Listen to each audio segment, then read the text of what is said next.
Hello my dear students और मेरे प्यारे साथियों। आज हम लोग एमबीओ और इससे रिलेटेड मिलता जुलता बहुत सारा फैंसी फैंसी टर्म होता है, उसके बारे में जानेंगे जो हम लोग का यूजीसी नेट एग्जाम में पूछता है, बहुत बार पूछता है। ठीक है, जैसे क्या, जैसे एक तो हो गया आपका एमबीओ, फिर आपका आगे जैसे कि मैनेजमेंट बाय एक्सेप्शन, फिर आपका आता है एमबीएस। ठीक है, फिर आपका आता है टीक्यूएम, फिर आप सुने होंगे सिक्स सिग्मा, फिर आप सुने होंगे पीईआरटी। ठीक है, फिर सुने होंगे आप सीपीएम। ये सब क्या है, ये सब ना कंट्रोलिंग का एक तरीका है। ये सारा ना एक प्रकार का आपका कंट्रोलिंग का मेथड है। तो ये हेल्प करता है कि जो आप प्लान बनाए हैं वो प्रॉपर तरीका से चल रहा है कि नहीं चल रहा है चेक करने में। ठीक है, ये दोनों हेल्प करता है, ये दोनों तरीके से हेल्प करता है कि भाई प्रॉपर प्लान में चले, इसलिए पहले से आप प्लानिंग कर रहे हैं, एक गाइडलाइन बना रहे हैं, और अगर नहीं चल रहा तो उसको सुधारने के लिए भी एक क्या सकता है, तो दोनों होता है इसमें। ठीक, तो चलिए एक एक करके ना सबको देखते हैं। शुरुआत करें किससे, एमबीओ से, यानी कि मैनेजमेंट बाय ऑब्जेक्टिव। देखिए इन सब फैंसी टर्म के साथ ना दिक्कत ये है कि इसको आप लोग पहली बार सुने रहेंगे और समझाने की भी कुछ करेंगे तो एकदम इजीली समझ में नहीं आएगा। तो क्या करना है, आपको हम पहले एग्जाम्पल देते हैं, एग्जाम्पल देने के बाद उसको ऊपर पढ़ेंगे। ठीक है, उससे आप कोरिलेट आसानी से कर पाइएगा। एग्जाम्पल पहले सुनेंगे, उसके बाद आपको ये समझाएंगे ना, उसका कोरिलेट कर पाइएगा, उसके बाद दोबारा एग्जाम्पल देखिए परफेक्टली फिट बैठ जाएगा। ठीक, तो जैसे सबसे पहले क्या भाई, मैनेजमेंट बाय ऑब्जेक्टिव्स। अब यहाँ पर क्या होता है ना, यहाँ पर मान लीजिए जो सीनियर है या मैनेजमेंट का जो पर्सन है वो अपना जूनियर सबसे अपना ऑब्जेक्टिव का डिस्कशन करेगा। प्रॉपर बैठ कर डिस्कशन होगा भाई कि करना क्या है, कैसे करना। देखिए अगर एग्जाम्पल देखा जाए, instead of manager saying sell more, they sit with the sales executive and agreed on achieving a sales target of 10,000 unit in the central region by December 31st। Simply अगर ये सीनियर अपने इस junior को बोले कि जाओ cell बढ़ाओ cell बढ़ाओ, खाली सेल बढ़ाओ बढ़ाओ बोलने से काम थोड़ी चलेगा, या उसको मोटिवेट कर देने से खाली थोड़ी ना सेल बढ़ जाएगा। सेल बढ़ाना एकदम कॉम्प्लिकेटेड चीज है, इतना आसान चीज तो है नहीं। तो इस पे क्या भाई, पूरा प्रॉपर प्लान चाहिए, पूरा एक्सप्लेनेशन चाहिए। जैसे यहाँ पे लिखा हुआ है ना कि भाई 10,000 नंबर ऑफ यूनिट को इंक्रीज सेल बढ़ाओ, सेंट्रल रीजन में बढ़ाओ, और साथ ही साथ इतना टाइम तक बढ़ाओ, इतने दिसंबर तक। पूरा अपडेट लाइन सेट कर दिए, टारगेट बता दिए, इससे भी काम नहीं चलेगा बच्चों। ये तो देखिए, ये तो एग्जाम्पल में लिख रहा था ना, तो पूरा सब कुछ थोड़ी ना पूरा डिटेल में लिख दे, इससे भी काम नहीं चलेगा। मान लीजिए ये दोनों जब बैठा है, ठीक है, अब ये सेंट्रल रीजन है, ये सीनियर्स को बोला कि भाई 10,000 number of unit central region में बढ़ाना है। तो सेंट्रल रीजन जो है, अब ये तो ग्राउंड लेवल पे काम करता है ना, तो ये बता सकता है कि सर ये पॉसिबल है या नहीं है। क्यों, ये 10,000 यूनिट से बोल देने से काम नहीं चलेगा, उसे तो वो 20 बोल देगा, 30 बोल देगा, ऐसा थोड़ी होता है। प्रैक्टिकल लाइफ पे देखना पड़ेगा कि क्या वहां पर पॉसिबल है भी कि नहीं है। जैसे कि क्या क्या हम लोग पास वैसा ट्रांसपोर्टेशन का सुविधा है कि हो सकता है यहाँ इस रीजन में ट्रांसपोर्टेशन का सुविधा उतना उपलब्ध ना हो, या फिर हो सकता है आपके पास वैसा रिसोर्स ना हो, आपके पास वैसा टेक्नोलॉजी ना हो, आपके पास वैसा वैसा कोई एम्प्लॉय ना हो, या उसको और एम्प्लॉय की जरूरत पड़े इतना सेल को बढ़ाने के लिए। यानी कि सारा मेरिट डिमेरिट अगर इसको बढ़ाने के जो भी प्रॉपर सोचना पड़ेगा, पूरा यहाँ पर डिस्कशन होगा दोनों के बीच में, आपका मैनेजमेंट और जूनियर के बीच में, तब ना पता चलेगा। देखिए अब अगर सिंपली अभी 10 बोल रहा है, अभी मान लीजिए ये अभी सिंपली 10 के बोल रहा है, यानी कि 10,000 बढ़ाने बोल रहा है, फिर उसी मुंह बोलने में क्या, वो तो 1 लाख भी बोल देगा, 10 लाख भी बोल देगा, तो क्या बढ़ जाएगा। इतना बोलने से हो जाता तो फिर कह नहीं था, बोलने पे तो फिर ऐसा कुछ भी हो जाता था। तो ऐसा तो होता नहीं है, रियलिटी ऐसे काम नहीं करता है। पूरा प्रॉपर आपको डिस्कशन करना पड़ेगा कि क्या चैलेंजेस आएगा और क्या आपका अपॉर्चुनिटी है कि आप इस 10,000 को टारगेट को अचीव कर पाइए कि नहीं। तो इसको बोलते हैं क्या, मैनेजमेंट बाय ऑब्जेक्टिव, जहां पर जूनियर और सीनियर आपस में मिलकर सारा डिस्कशन का काम किया है। अब चलिए इसको पढ़ते हैं, देखिए अब आपको थोड़ा समझ में आएगा। ठीक है, और ये थोड़ा इजी भी है, इसको आप बहुत बार सुने होंगे, नीचे नीचे आएगा तो थोड़ा डिफिकल्ट लगने लगेगा, इसलिए पहले एग्जाम्पल जो ही था। Management by objective, strategic management and model that aims to improve the performance of organisation. जैसे बताया, टारगेट बढ़ाना, sell improve the performance by clarifying defining objective that agreed by both management and the employee। यहाँ पर साफ लिखा हुआ है कि ऑर्गेनाइजेशन क्लियरली डिफाइन कर रहा है ऑब्जेक्टिव को, भाई ये ऑब्जेक्टिव है, और पूरा दोनों मिल करके डिसाइड कर रहे हैं करना क्या है, कैसे करना है, इसको करना है। तो वही था, सिंपली ऑब्जेक्टिव बढ़ा देना ही काम काफी नहीं था, आपको प्रॉपर प्लानिंग करना पड़ेगा मिल करके। क्योंकि एक है जो चाहता है कि भाई हो, और एक है जो ग्राउंड रियलिटी में काम करता है एम्प्लॉय, तो उसको पता है कि क्या दिक्कतें आएंगी। क्लियर, इसको पहला इंट्रोड्यूस करते हैं पीटर ड्रकर 1954 में, उनका बुक, उस बुक का नाम क्या था, द प्रैक्टिस ऑफ मैनेजमेंट। ये सब देखिए एक्सट्रीम लेवल का इंपॉर्टेंट है, ये सब एग्जाम में पूछता है। ठीक, अब देखिए एग्जाम्पल अब बता दिए थे जैसे आपको, तो आई होप दोबारा बता तो था नहीं। कोर फिलोसफी क्या है इसके पीछे क्या है, देखिए the essence of MBO is participation, यानी कि आपका जूनियर से बातचीत करना वो ज़्यादा जरूरी है। अपने से डिसाइड कर दीजिएगा आए बाएं कुछ भी तो होने से रहा, तो अपना जूनियर का ओपिनियन लेना उस मैटर में बहुत जरूरी है। उसे पूछना पड़ेगा भाई तुमको क्या दिक्कत है बताओ। अगर हम टारगेट सेट करते हैं 10,000 यूनिट का, क्या दिक्कत आएगा बताओ, तो वो बताएगा कि सर ये दिक्कत आएगा, हमको ये दिक्कत होगा, वो दिक्कत होगा। ठीक है, तो वही लिखा हुआ है, it suggest that when employ are involve in setting their goals and choosing the course of action to be followed, they are more likely to fulfil their responsibility. और ये भी है, देखिए अब मान लीजिए बहुत तरह का दिक्कत और चैलेंज को डिस्कस करने के बाद वो बोला सर ये फिर भी बहुत दिक्कत है, तो एक काम करते हैं सर 8,000 तक तो फिर भी प्रैक्टिकल लग रहा है। तो अब होगा क्या, अगर ये खुद ही इसको डिसाइड करेगा तो लगता है ना भाई खुद ही डिसाइड कीजिए। बात ऐसा नहीं कि हम खुद डिसाइड किए तो हम कर देंगे, नहीं ऐसा नहीं होता है। बात है कि ये 8,000 बोला है तो कुछ सोच के बोला है। 8,000 को बोला है 8,000 यूनिट हम बढ़ा देंगे सेल, तो कुछ सोच के बोला होगा। उसके साथ साथ आपको वो सारा उसका डिमांड भी फुलफिल करना पड़ेगा। अगर वो बोला हमको ज्यादा वर्कर चाहिए, ज्यादा हमको ट्रांसपोर्टेशन चाहिए, तो भी देना पड़ेगा। और सिंपली ऐसा थोड़ी ना उसको सिंपली, तो वही बात होता है ना, सिंपली बोल देने से थोड़ी कुछ हो जाता है। वो जो डिमांड करेगा वो फुलफिल कर देने के बाद मैनेजमेंट उसको सारा सुविधा उपलब्ध करा देगी, यानी अवेलेबल करा देगी, तब जाके वो 8,000 पूरा कर पाएगा। ठीक है, तब जाके तब जाके वो थोड़ा मेहनत करेगा कि भाई तुम बोला था 8,000 बढ़ा देंगे, उसके बाद तुम बोला सर हमको ट्रांसपोर्टेशन चाहिए, चलो ट्रांसपोर्टेशन दिए, एम्प्लॉय चाहिए चलो एम्प्लॉय दिए, और क्या चाहिए सर थोड़ा पैसा भी चाहिए और पैसा दिए, अब बढ़ाओ। अब नहीं बढ़ा पाएगा तब तो उसको अपने लगेगा कि हम 8,000 डिसाइड किए थे और ये सब दिक्कत को सॉल्व करने का वो सारा चीज भी हम ये व्यवस्था करवाएं। तो ये है बच्चों एमबीओ सही मायने में कोर फिलॉसफी। ठीक है, प्रोसेस क्या होगा, प्रोसेस यानी कि स्टेप्स क्या होगा। सबसे पहला स्टेप है कि भाई ऑर्गेनाइजेशन जो है ऑब्जेक्टिव डिफाइन करेगा। ये बहुत इंपॉर्टेंट है, प्रोसेस और जो पार्ट है ना वो बहुत इंपॉर्टेंट है, एग्जाम में देखिए बहुत बार पूछता है। ठीक है, स्टेप वाइज कैसे चलेगा वो। तो सबसे पहले भाई मैनेजमेंट हम लोग ऑब्जेक्टिव डिसाइड कर लिए, जैसे इंक्रीज करना था प्रॉफिट या सेल्स 20% 30% जो भी हो। उसके बाद डिफाइन एम्प्लॉय ऑब्जेक्टिव्स। अब एम्प्लॉय का जो ऑब्जेक्टिव थे, manager and subordinate sit together to set specific individual goal align with the company goals, यानी कि दोनों मिलकर टारगेट सेट करेगा। ठीक है, उसके बाद मैनेजमेंट उस पर हमेशा नजर रखे, नजर मतलब सीसीटीवी कैमरा उसके ऊपर लगा देगी। नजर रखने का मतलब है कि वो ध्यान देगी कि हाँ गोल पूरा हो रहा है कि नहीं। परफॉर्मेंस इवेल्युएशन, यानी भाई जो वो अचीव, अगर साल भर का समय दिया हुआ है, ऐसा तो नहीं कि तुरंत एक दिन में बढ़ जाएगा।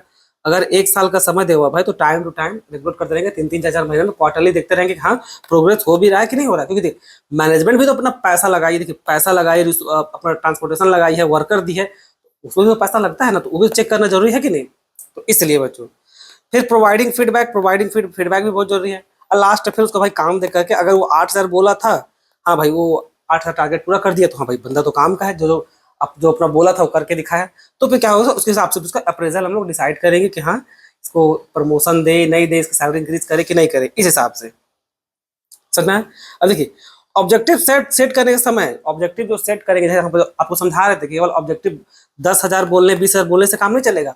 वो आपका शॉर्ट में क्या लिखा हुआ है, आपको स्मार्ट होना चाहिए। स्मार्ट बोलने का मतलब आपको जो ऑब्जेक्टिव हो एकदम स्पेसिफिक क्लियर हो। ठीक है, उसमें किसी प्रकार का एम्बिग्यूटी ना हो, कोई भी प्रकार का कंफ्यूजन ना हो। दूसरा एम क्या भाई, वो मेजरेबल हो, यानी कि वो पॉसिबल हो। ऐसा नहीं हो कि 10 बोल दिए 20 बोल दिए फिर 1 लाख बोलेगा 2 लाख बोलेगा, ऐसे काम नहीं चलता है। ठीक है, अचीवेबल यानी कि जो रियलिस्टिक हो। ठीक है, ये मेजरेबल क्या नंबर में वो बोला था कि भाई नंबर पे हो वो। आप सिंपली जैसे वहां पर सिंपली सेल मोर से काम नहीं चलेगा भाई, कितना बढ़ाओ, तो स्पेसिफिक बोला गया कि 10 बढ़ाओ। अब ये 10,000 जो बोला गया वो 10,000 आपका क्या होगा, अचीवेबल होना चाहिए, लेकिन रियलिस्टिक भी होना चाहिए। ठीक है, रेलेवेंट बोलने का मतलब क्या है, कंपनी का भाई विजन से विजन से होना चाहिए। टाइम बाउंड और स्पेसिफिक डेडलाइन जरूरी होता है। डेडलाइन क्या है ना, डेडलाइन आपका प्रेशर को बिल्ड करने में हेल्प करता है, वरना आदमी लोग मेहनत करना पसंद नहीं करेगा। ठीक है, अब हम लोग मैनेजमेंट बाय एक्सेप्शन देखेंगे। ठीक है, देखिए मैनेजमेंट बाय एक्सेप्शन क्या होता है, चलिए इसका एग्जांपल देख लेते हैं, आपको समझ में आए। मैनेजमेंट बाय एक्सेप्शन ना बोलता ये है कि भाई हर चीज में कंट्रोल करने की कोशिश कीजिएगा। ये जो लाइन मेनली फैंसी यहाँ से उठ के आया है कि अगर आप हर चीज को कंट्रोल करने की कोशिश कीजिएगा तो भाई कुछ भी कंट्रोल नहीं कर पाइएगा। ये आप क्लास 2 का बेस्ट में पढ़े होंगे कि that attempt to control everything result in controlling nothing. ये क्लास 12 चैप्टर आपका जो होगा कंट्रोलिंग चैप्टर, उसमें आप इसमें पढ़ के आए होंगे, ये लाइन फैंसी लाइन जरूर सुने होंगे। इसका मतलब क्या था, इसका मतलब यह है कि बच्चों के हर चीज में उंगली करने का जरूरत नहीं है। सिंपल भाषा में यही है कि हर चीज में उंगली करने की जरूरत नहीं भाई। जहां मैनेजमेंट को लगे जेन्युइन कंसर्न है वहीं पर ही वो अपना के बात बोले। जैसे देखिए एक मशीन है, वो समझ लीजिए 10,000 नंबर ऑफ बोल्ट प्रोड्यूस करता है 1 घंटा में। अगर 1 और 2 बोल्ट अगर डिफेक्टिव निकल जाए तो ठीक है भाई, ठीक है, 10,000 में अगर 10 बना रहे हो उसमें 1 या 2 डिफेक्टिव निकल रहा है, ठीक है, यानी कि ऑलमोस्ट 100% एक्यूरेसी के साथ है, ठीक है। तो उसको हम लोग क्या करेंगे, ये जो सुपरवाइजर हो गया, जो मैनेजर, इग्नोर कर दे, ठीक है भाई, अगर 1000 पीस में 1 खराब 2 खराब भी कर रहा है, ठीक है, कोई दिक्कत नहीं है, ये मैनेजेबल होता है। क्या लिखा हुआ है, as it is within the acceptable limit, limit के अंदर में है। हाउएवर अगर 10,000 में 50 वोल्ट अगर डिफेक्टिव निकले तब भाई कंसर्न का बात है, तब कंसर्न का बात है। तो तब क्या है, it is exception and the manager stop line of manager stop the line to investigate. ये क्या एक्सेप्शन हो गया है, ये अब अलग हो गया भाई, ये मतलब ये नॉर्मल नहीं है। ये 1-2 समझ में आता है, 1 या 2 डिफेक्टिव प्रोडक्ट निकले, ठीक है, वो चलता है, वो समझ में भी आ रहा है, ठीक है भाई, उतना होता है, नॉर्मल लॉस की तरह है वो। बट आपका 50 डिफेक्टिव निकल रहा है भाई, तब ये एक्सेप्शन है भाई, इतना नहीं निकलना चाहिए था, ये आपका लिमिट के, ये आपका समझ लीजिए लिमिट से ज्यादा जा रहा है। पता ना, जैसे आप शर्ट पैंट देते हैं सिलने के लिए, देखिए वो क्या रहता है आपका, वो 1 पीस हम लोग देते हैं पैंट का कपड़ा, ताकि बस सिला दे, नॉर्मली 1 पीस देते हैं। तो कोई भी टेलर अगर 1 पीस के अंदर वो सिल रहा है भाई, वो मतलब एक्सेप्टेबल लिमिट है कि हाँ भाई उतना तो सब कुछ सिलता ही है, ठीक है। ऐसा नहीं कि पूरा कपड़ा इस्तेमाल करता, नहीं, बहुत सारा कपड़ा वो काट करके बाहर फेंक देता है, फेंक देता है नहीं। तो अगर सोचिए कोई टेलर डिमांड करे कि भाई एक 40 ला के दो या 1.5 मीटर ला करके दो, तब तो आपको लगेगा नहीं यार, ये तो अजीब हो गया, इतना तो कोई मांगता नहीं है, हर कोई 1 पीस में ही निकाल लेता है, काट उठ के सब ठीक कर लेता है, तो तुम 1.5 मांग रहा है, मतलब कुछ तो दिक्कत है। तो यहाँ पर ना ये एग्जाम्पल था, तो इस तरह का एग्जाम्पल में जो आपको दिए कि अगर आपको 50 पीस डिफेक्टिव निकल रहा है, तो भाई यहाँ पर मैनेजमेंट को इंटरफेयर करना चाहिए। वो जब 1 या 2 डिफेक्टिव प्रोडक्ट निकाला तब कोई दिक्कत नहीं था, लेकिन जब 50 डिफेक्टिव प्रोडक्ट है, अब यहाँ पर मैनेजमेंट अपना इंटरवीन करेगी और पता करने की कोशिश करेगी भाई कि क्या दिक्कत है। तो मैनेजमेंट बाय एक्सेप्शन ना, मैनेजमेंट बाय एक्सेप्शन ये बोल रहे हैं कि एक्सेप्शनल केस में ही उंगली करना है, ठीक है, हर बात पे उंगली नहीं करना है। समझ में आया? तो ये था, चलिए पढ़ते हैं। Management by exception important principle of manager control, बोले थे कंट्रोलिंग का ये पार्ट है, ठीक है। अब ये क्या कि भाई इट इज बेस्ड, अब ये तो आपको बता दिए थे, it is based on the believe that attempt to control everything result control in nothing. ये एमबीए का पार्ट है मैनेजमेंट बाय एक्सेप्शन, कि भाई सब कुछ कंट्रोल करने की कोशिश कीजिएगा, लेकिन हर चीज में उंगली कीजिएगा तो वर्कर लोग फिर आखिर चढ़ा जाएगा, परेशान हो जाएगा, तो फिर आपको लाइक नहीं करेगा। हर बात पे हर जगह अपना नाक घुसाना जरूरी नहीं होता है, जहाँ जरूरी है वही, ठीक है। तो यहाँ पर यही लिखा हुआ है बच्चों, देखिए लाइन में कि ओनली एक्सेप्शनल डेविएशन, यानी कि जैसे वो बताया, वो जो 50 का डिफेक्टिव आ गया, form standard should be brought to the notice of management. देखिए फॉर्म स्टैंडर्ड मतलब एक्सेप्टेबल लिमिट में अगर वो नुकसान हो रहा है, जैसे क्या आपका 1 और 2 एक्सेप्टेबल लिमिट में, चलिए 3 मैक्सिमम 5 तक होगा भाई, 5 तक अगर डिफेक्टिव निकल रहा है, 1000 नट बोल्ट में अगर 5 तक भी डिफेक्टिव निकल रहा है, एक्सेप्टेबल लिमिट के अंदर में है कि ठीक है इतना चलेगा, कोई दिक्कत नहीं है। लेकिन अगर वो 50 चला गया तो फिर बहुत ज्यादा हो जा रहा है, ठीक। तो ये था, तो इस केस में क्या है, ओनली एक्सेप्शनल डेविएशन, यानी कि जो जो सोच जितना सोचे तो उससे जब ज्यादा चले जाए, तभी हम लोग अपना वहां पर मैनेजमेंट को क्या हमसे वहां पर अपना नाक घुसाना चाहिए, ठीक है। प्रोसेस देखते हैं, पहले हम लोग टारगेट सेट करेंगे, स्टैब्लिश करेंगे क्या स्टैंडर्ड्स, कि कितना स्टैंडर्ड रहेगा। जैसे अगर नट बोल्ट एग्जांपल लिया जाए तो हम लोग टारगेट किया भाई मैक्सिमम हम लोग 5 बर्दाश्त कर सकते हैं, करना है। Select clear performance target benchmark example production of cost per unit, ये तो सिंपल स्टैंडर्ड सेट करना था कि भाई कितना स्टैंडर्ड सेट करेंगे उस टाइप से है। फिर यहाँ डेविएशन दिया हुआ है, भाई डिफाइन व्हाट एन एक्सेप्शन, जो वहाँ तो जो यहाँ 5 बोल देते हैं ना, वो 5 एक्चुअली यहाँ पर लिख दिया, ठीक है। प्रोसेस का क्या है ना कि किसी किसी में आपको 4 दिख जाएगा, किसी किसी में 5 दिख जाएगा, क्योंकि भाई देखिए ऐसा नहीं कि हमेशा जितना दिया हुआ उतना ही रहेगा, वो अलग अलग बुक में अलग अलग अपने हिसाब से लोग लिखता है, तो मोटा मोटी सब सही लिखा रहता है, ठीक। तो यहाँ पर पहले क्या बोला, स्टैंडर्ड सेट करेंगे कि set the clear performance target benchmark, कि प्रोडक्शन कॉस्ट पर यूनिट कितना होना चाहिए, एक टारगेट सेट किया स्टैंडर्ड। अब उसमें क्या स्टैब्लिश डेविएशन कि कितना आप बर्दाश्त कर सकते हैं, जैसे वो बताएं आप मैक्सिमम वहाँ पर 5 मिनट बोल्ट बर्दाश्त कर सकेगा खराब होने पे। फिर मेजर परफॉर्मेंस, फिर जो भी बनना जब चालू हुआ आप लोग टारगेट सेट कर लिए, उसके बाद हम लोग स्टार्ट करेंगे देखना कि हाँ 5 से ज़्यादा हो रहा है कि 5 से डिफेक्टिव प्रोडक्ट कम निकल रहा है, कम निकल रहा है तो वेल एंड गुड, और ज़्यादा निकल रहा है तो भाई तब फिर लिखने का जरूरत है, ठीक है। फिर केवल उंगली करने से बात नहीं बनेगा, फिर एनालाइजिंग डेविएशन, डेविएशन को एनालाइज करेंगे भाई कि 50 निकल रहा था डिफेक्टिव प्रोडक्ट, क्यों 50 क्यों, मशीन का जैसा कैपेबिलिटी है, जैसा मेरा वर्कर है, जैसा वो लोग स्किल है, उस हिसाब से तो भाई 5 के अंदर में आना चाहता है, ये 50 कैसे चला गया, 10 गुना कैसे बढ़ गया। तो वहां पर भाई डेविएशन को एनालाइज करने की कोशिश करेंगे कि हुआ क्या था, और एक बार उसके बाद फिर क्या इंटरवीन करेंगे, उसके बाद फिर उसको नॉर्मल रेंज में लाने का कोशिश करेंगे मैनेजमेंट। समझ में आया? तो ये क्या है बच्चों, ये है आपका मैनेजमेंट बाय, ये क्या हम लोग का, ये हो गया हम लोग का मैनेजमेंट बाय एक्सेप्शन। ठीक है, जो बोलता है कि सब जगह उंगली नहीं कीजिए, जहां जरूरत है वहीं कीजिए। क्लियर? अब देखिए एमबीपी यानी कि मैनेजमेंट बाय पार्टिसिपेशन। देखिए मैनेजमेंट बाय पार्टिसिपेशन में हम आपको सिर्फ इतना ही बताएंगे कि मैनेजमेंट बाय पार्टिसिपेशन जो है ना, ये आपका एक प्रकार का समझ लीजिए आप, ये मैनेजमेंट है, मान लीजिए ये मैनेजमेंट का, मैनेजमेंट की तरफ से है, और इसका जितना भी वर्कर है, ठीक है, जितना भी वर्कर है ना, इन लोग को भी हम लोग क्या करेंगे, डिसीजन मेकिंग प्रोसेस में बुला लेंगे। बस इसका मतलब ये मैनेजमेंट बाय पार्टिसिपेशन, इसका मतलब सिंपली इतना ही है और कुछ नहीं है। ठीक, ठीक है, ऑब्वियस है। ये आपका मैनेजमेंट पार्टिसिपेशन बोलने का मतलब often refer to management participative management, इसको दूसरा नाम पार्टिसिपेटिव मैनेजमेंट भी है, is a philosophy and leadership style where subordinates are actively involved in the decision making process of their organization। decision making process में involve होता है। ठीक है, अब देखिए, अब ये वाला जो पार्ट है ना मैनेजमेंट बाय पार्टिसिपेशन, ये आपको हम यहाँ नहीं पढ़ाएंगे। देखिए बच्चों ये बहुत बड़ा टॉपिक है, ठीक है, ये बहुत बड़ा टॉपिक है। मेरा एक वीडियो होगा देख लीजिएगा, वर्कर पार्टिसिपेशन करके, वर्कर पार्टिसिपेशन, उस पे ना हम उसमें वो सारा चीज कवर किए जो यहाँ पर नहीं था। तो ये बस वो कंट्रोलिंग का पार्ट था, इसलिए हम थोड़ा सा ऐड कर दिए, बट यहाँ पर बहुत लिमिटेड है, यहाँ पर बहुत ही ज्यादा लिमिटेड है। यहाँ पर जो आपको जो चाहिए, जो कंटेंट चाहिए ना हम लोग का यूजीसी नेट एग्जाम के लिए, वो कंटेंट यहाँ अवेलेबल नहीं है, वो इस वीडियो में है। उस वीडियो को जाकर देखिए, उसमें आपको वो सारा और भी चीज मिलेगा जो आप ढूंढ रहे हो। जैसे आपका अलग अलग मैनेजमेंट पार्टिसिपेशन का कितना तरह का पार्टिसिपेशन होता है, यहाँ पर जो दिया हुआ है बहुत लिमिटेड हम दिए हैं, बहुत लिमिटेड लिखे हैं।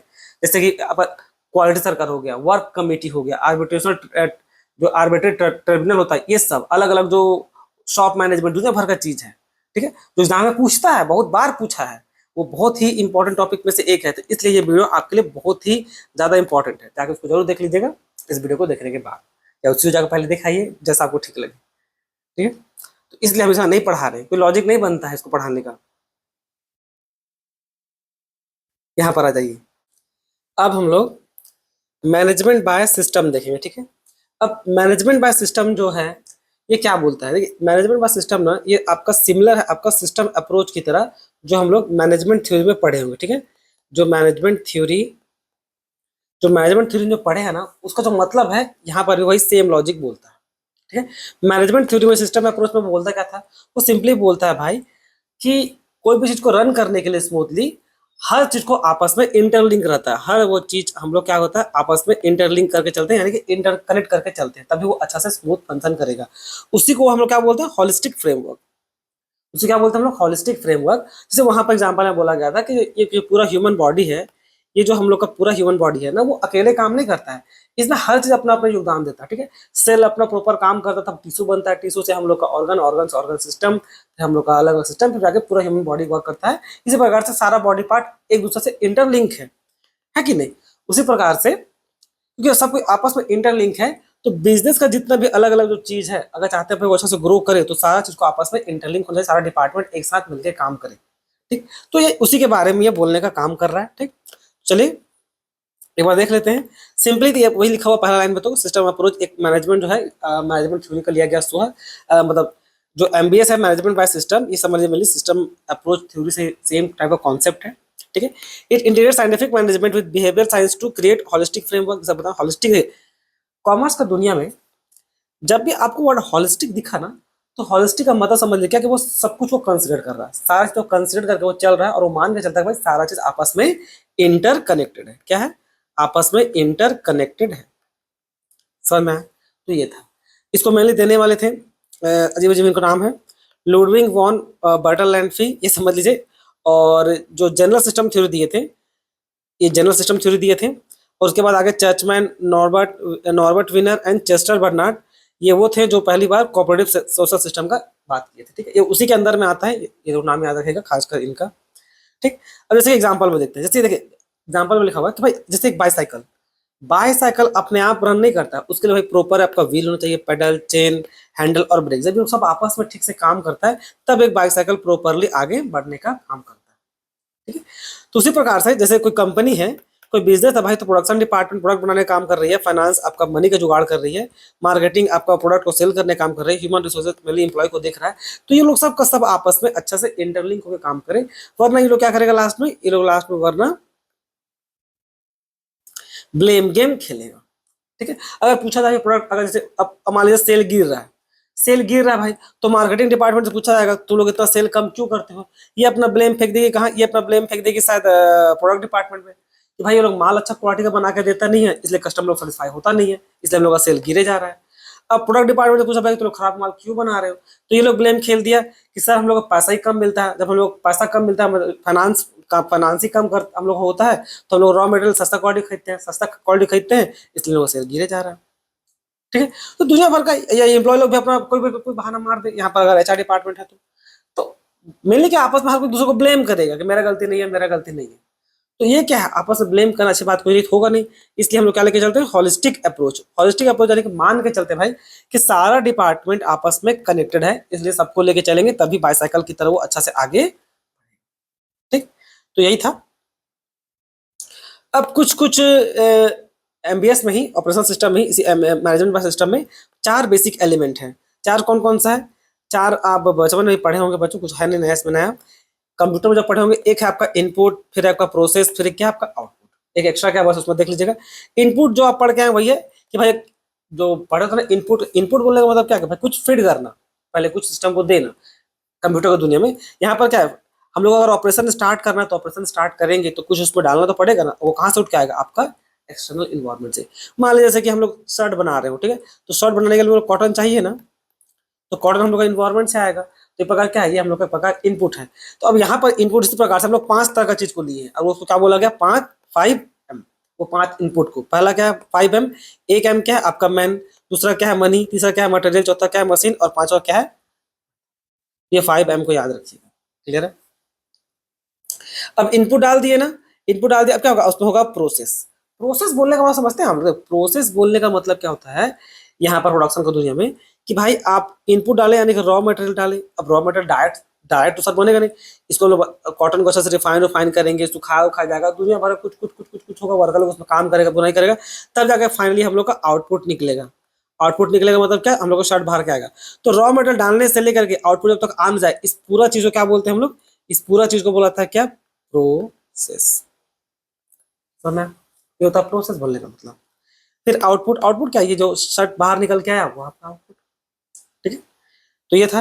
और लास्ट में क्या भाई, फीडबैक। इसमें क्या हम लोग लास्ट में फीडबैक भी ले लेते हैं ताकि करेक्शन कर सके अगर कोई दिक्कत होगा तो लिखा हुआ the mechanism that measure actual output against pre determined standard and transmit data back to input for correction. ठीक है, यानी कि क्या किया, ये सिंपली मेजर करने का काम किया भाई, यानी कि मेजर में कंपेयर सिंपली कर दिया कि जो हम लोग एक्चुअल आउटपुट केस हो और जो प्री डिटरमाइंड स्टैंडर्ड था सो भाई, अगर हम लोग टारगेट सेट किए थे कि मान लीजिए हम लोग का 100 कुंटल रॉ मटेरियल था, तो हम लोग एज्यूम करके रखे थे कि उससे हम लोग का 1000 नंबर ऑफ शर्ट बन के आ गया, ये हम लोग का टारगेट था कि इतना तो बन के आ जाना चाहिए, पर किसी कारण से मान लीजिए 900 बना और हम लोग टारगेट किया था कितना, 1000 का, तो डिफरेंस क्या है, डिफरेंस हम लोग का 1000 का डेविएशन, एक सॉरी 100 का डेविएशन है, तो ये क्या है भाई, कमी क्यों आया, क्यों बर्बाद हो गया वेस्टेज, तो पता कीजिए, पता कीजिए और क्या। तो ये था आपका फीडबैक लूप बोलने का मतलब।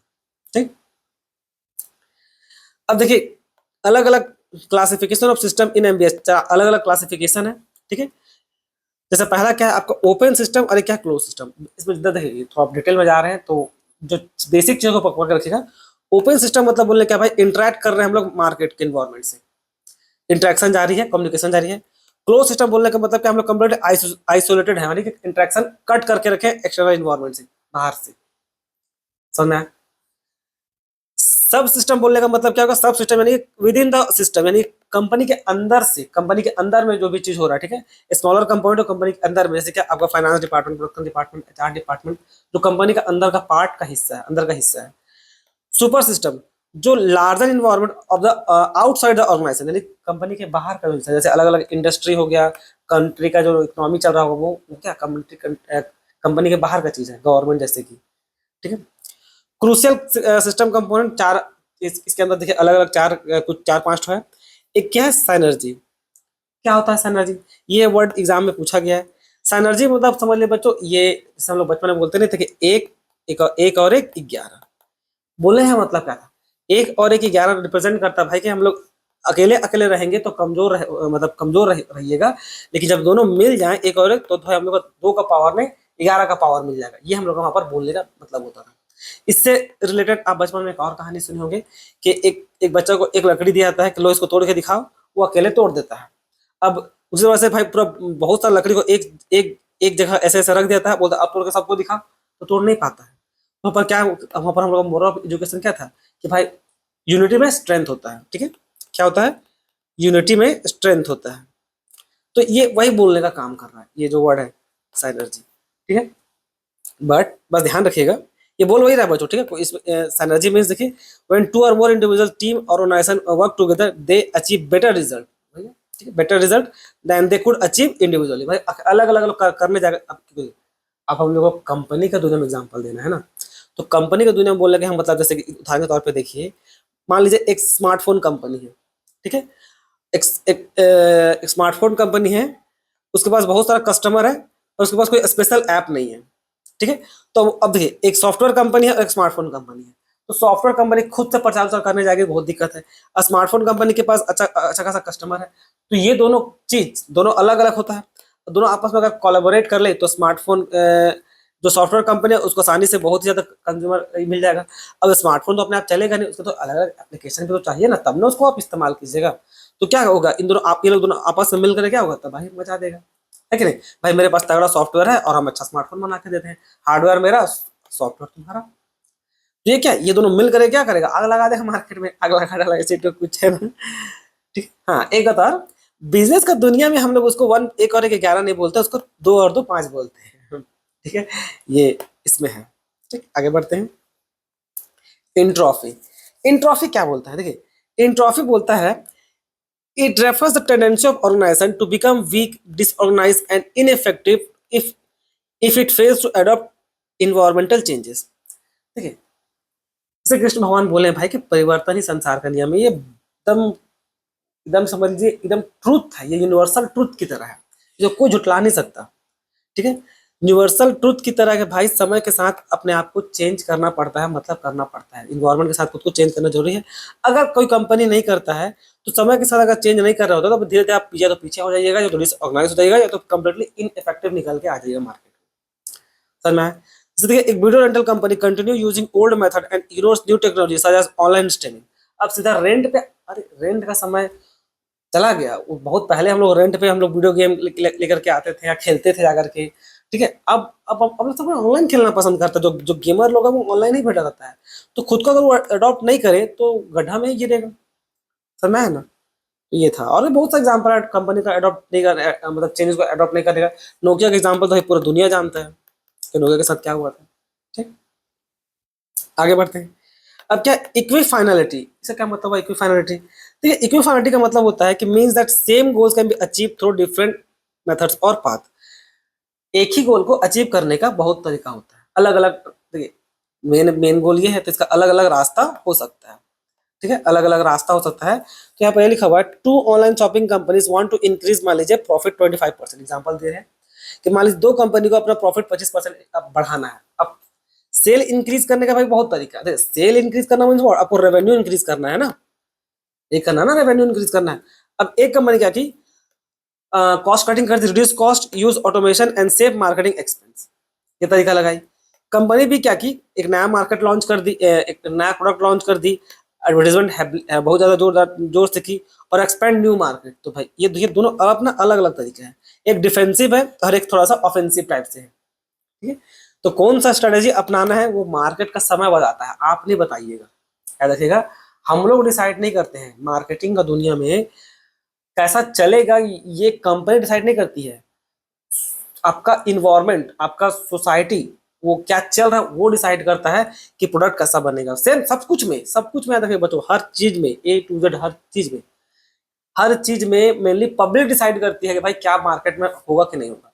कंपनी तो बस, कंपनी केवल प्रॉफिट से मतलब रखती है। ठीक है, कंपनी कोई सोशल ज्ञान बांटने नहीं बैठा है, उसको जहां प्रॉफिट दिखेगा वो वैसे ही करता है। ठीक, चाहे वो मूवी हो, पहले मूवी कुछ और बनता था, अभी के समय में कुछ किसी और प्रकार का मूवी बन रहा है, चाहे ये हो। ठीक है, एक समय था कि जहां पर बहुत कोई लोग सस्ता मोबाइल या बहुत कुछ चीप खोजता था, अभी भाई लोग पूरा पैसा देने को तैयार है, कस्टमर एग्रेसिव है कि भाई हम पैसा देंगे, तुम प्रोडक्ट बनाओ, तुम महंगा से लग्जरियस प्रोडक्ट बनाओ, हम खरीदने को तैयार हैं।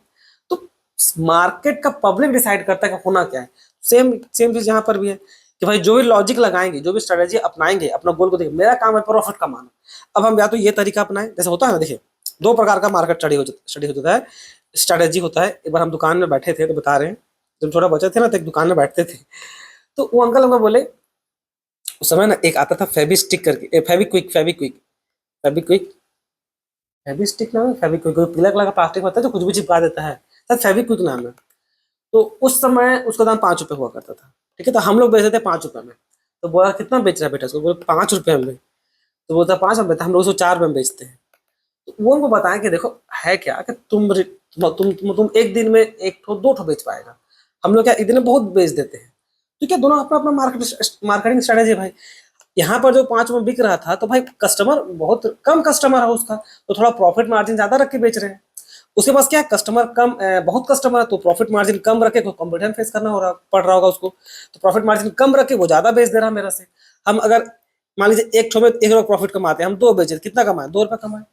और वो भाई इसको प्रॉफिट मार्जिन कम है, चलिए वो 50 पैसा कमा रहा है, और एक दिन में वो 10 बेच रहा है, तो कितना उसको 5 रुपये प्रॉफिट हो रहा है। ये सब जगह चलता है, ये कुछ नया, इसमें कोई रॉकेट साइंस वाला चीज नहीं है, ये कॉमन सा चीज है बिजनेस का, ठीक है। तो ये हो गया बच्चों हम लोग क्या, मैनेजमेंट बाय सिस्टम। अब हम लोग आते हैं किसमें, अब देखिए यहाँ से देखिए, टोटल क्वालिटी मैनेजमेंट, ये वर्ड आप सुने होंगे, TQM। Total quality management mainly focus करता है कि सब कुछ का इंप्रूवमेंट हो, कंटिन्यूअस बस इंप्रूवमेंट होते रहे हर चीज का। इसीलिए इसका वर्ड में यहाँ पर जो टोटल वर्ड है यही दिखाता है भाई, जिस चीज में भी इस्तेमाल किया जा रहा है TQM को, वहां पर हर चीज में इंप्रूवमेंट हो। जैसे एग्जाम्पल में देखिए, जैसे सीधा एग्जाम्पल देखिए कि अब मान लीजिए एक स्कूल है, ठीक है। अब स्कूल को भाई अच्छा रिजल्ट चाहिए, बेटर रिजल्ट चाहिए। अब बेटर रिजल्ट हवा में नहीं आ जाएगा, अब बेटर रिजल्ट चाहिए तो सब कुछ में सुधार लाना पड़ेगा। अब टीचर अच्छा चाहिए भाई, उसके लिए अच्छा टीचर रहेगा, अच्छा पढ़ाएगा, तब ना बच्चों को समझेगा, अच्छा से मार्क्स लेके आएगा। तो अच्छा टीचर चाहिए।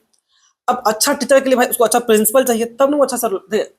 केवल बहुत बार अच्छा टीचर होने पे भी अगर प्रिंसिपल खराब है तो मैनेज नहीं कर पाएगा ठीक से, तो मैनेज करने भी बहुत जरूरी है, ठीक है। फिर स्टाफ का रिक्वायरमेंट भी बहुत जरूरत पड़ता है, लेकिन स्टाफ को कम मत समझिएगा, तो ये तो पढ़ाई उढ़ाएगा नहीं, तो ये मत सोचा कि लोग योगदान है, नहीं। अरे स्टूडेंट लोग का अगर टीचर से ज्यादा रिस्पेक्ट अगर हम लोग किसी का करते हैं, तो वहां पर अगर स्कूल का बात कर रहे हैं, कॉलेज में तो पियून लोग भी अपने आप को प्रिंसिपल समझ लेता है, मूड खराब कर देता है वो लोग। लेकिन स्कूल लाइफ में जो पियून सब भैया रहते हैं या दीदी रहती है, उन लोग से ज्यादा लगाव होता है, पूछने बन जाता है, दीदी सर आए हैं, या पानी है, या कुछ भी दुनिया भर के लोग हेल्प कर देते हैं, रजिस्टर लेके आएंगे या कुछ भी, सबका योगदान जरूर होता है बच्चों। तो बोलना ही चाह रहे हैं यहाँ पर ना, TQM इंप्रूवमेंट सबका बात करता है कि भाई सबका इंप्रूवमेंट होना चाहिए, तब जाके आपका फाइनल रिजल्ट का इंप्रूवमेंट होगा, ठीक है। तो यहाँ पर ये लिखा हुआ है, TQM is a comprehensive, structured and organized wide management approach aimed at continuous improving the quality of product, service and the internal access। कोई भी इंटरनल प्रोसेस, कोई भी चीज हो भाई, उसका कंटिन्यूअस आपका इंप्रूवमेंट होना चाहिए, समझ में आया। तो ये था, unlike traditional control system the check quality only ends under production. पहले सिस्टम में क्या होता था भाई, केवल पहले एंड लास्ट में सीधा क्वालिटी चेक होता था, बीच का जो मेन प्रोसेस है उसको लोग गायब कर देता था। तो TQM बात करता है क्या, TQM integrate quality consciousness into every single activity and department. तो यही था। अब इसमें क्या थे, 8 गाइडिंग प्रिंसिपल है, डिटेल में उतना नहीं जाते हैं, ठीक है, हम लोग जितना एग्जाम पर्पस के लिए उतना ही देखिए। तो 8 गाइडिंग प्रिंसिपल क्या है TQM का, एक है कस्टमर फोकस। कस्टमर फोकस मतलब क्या भाई, कस्टमर लोग क्वालिटी डिसाइड कर रहे हैं, थोड़ा पहले आपको बताया। मार्केटिंग का दुनिया में, बिजनेस का दुनिया में बिजनेसमैन डिसाइड नहीं करता है, मेनली कस्टमर वहां का इन्वायरमेंट डिसाइड करता है, भाई हवा का माहौल किधर बह रहा है, ठीक है। हम आपको एक उदाहरण देते हैं इसका। एक कंपनी है जो पहले टूथपेस्ट बनाती थी, और उस समय क्या थी ना, उस समय क्या था कि हम लोग अपने जब मार्केट खोले थे ना, तो मार्केट जब ओपन हुआ था तो भाई वहां पर क्या फॉरेन लोग का बहुत दबदबा था अपना कंट्री में, ठीक है। तो वो कंपनी उस समय प्रचार की कि भाई ये क्या आप लोग मतलब अपना टूथपेस्ट का क्या आप लोग क्या दतुन वतुन करते हैं, ठीक है, क्या आप लोग मतलब दतुन करते हैं, सब दांत खराब हो जाएगा, ऐसे खराब हो जाएगा नहीं बोली, मतलब वो अपना प्रचार की थोड़ा हाइजीन हो जाइए, आपके लिए ओरल हेल्थ अच्छा रहेगा, इस टाइप से, ठीक है। तो उस समय का सिनेरियो क्या था भाई कि बाहर का इन्फ्लुएंस ज्यादा था, तो उस समय वो लोग क्या अच्छा मतलब मार्केटिंग वैसा था कि भाई अडॉप्ट कीजिए, अच्छा रहिएगा। आज का डेट में जब पब्लिक को लोग लगा नहीं भाई इसे तो केमिकल है तो दांत भी खराब होने का डर रहता है, अब सब कोई क्या हो रहा है, अब सबको थोड़ा सा अवेयरनेस आ गया तो थोड़ा सा हर्बल टाइप से या बोलिए ऑर्गेनिक टाइप का चीज खोजते रहता है, तो लोग अपना पूरा मार्केटिंग चेंज कर दी मार्केटिंग पूरा स्विच कर दी। आज का डेट में वो आते रहता है कि भाई कोलगेट पुदीना दुनिया भर का क्या चाहिए आपको सुन, ठीक है, आपका टूथपेस्ट में ये है कि नहीं है दुनिया भर का ये, तो हे इट्स नॉट अबाउट हिपोक्रेसी, ये बात को समझिए बच्चों, ये कोई हिपोक्रेसी का सवाल नहीं कोलगेट कंपनी का, ये कोलगेट कंपनी ऐसा की थी लेकिन वो कोई हिपोक्रेसी वाला चीज नहीं है, ये मार्केटिंग स्ट्रेटेजी है।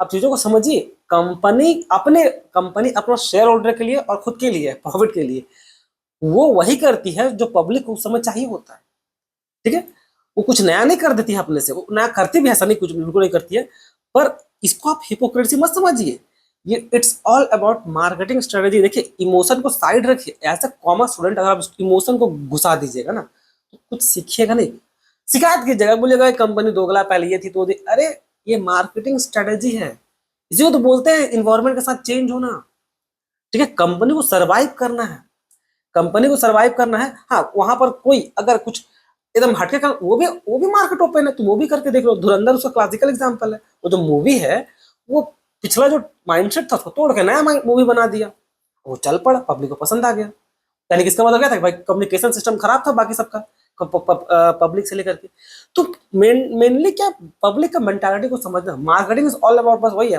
पब्लिक का मेंटालिटी को समझना, जो वो समझ गया ना वो मार्केटिंग में सक्सेस होता है, ठीक है।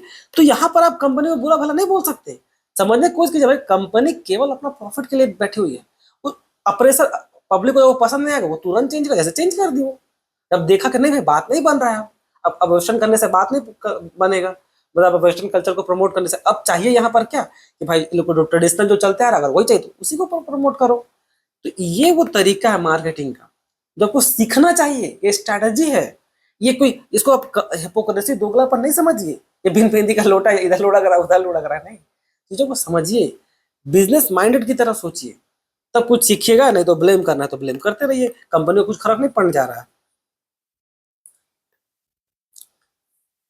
नेक्स्ट क्या है, टोटल इम्प्लॉय इन्वॉल्वमेंट, इम्प्लॉय का भी इन्वॉल्वमेंट कभी कभी बहुत इंपॉर्टेंट होता है, वो लोग बहुत बार अच्छा ओपिनियन भी दे देगा, बहुत बार मैक्सिमम टाइप को उन लोगों को ओपिनियन इसलिए रखा जाता है कि ताकि उन लोग को मेंटल सेटिस्फैक्शन मिले कि भाई उन लोग को लगे कि हाँ हम इस कंपनी का वैल्यूएबल एसेट है, मेरा भी कंपनी कदर करती है, देखिए आप कुछ उन लोग को दीजिएगा भी नहीं, पर बस बुला के थोड़ा सुन लीजिएगा ना तो उसको लगेगा चलो भाई कंपनी मेरा भी तो सुनती है, तो इससे क्या होता है ना मेंटल खुशी मिलता है, ठीक है, ये तो उन लोगों को लगेगा भाई कि मशीन मेरा मशीन नहीं कंपनी मेरा खून पी रही है, इस टाइप का फीलिंग आने लगता है।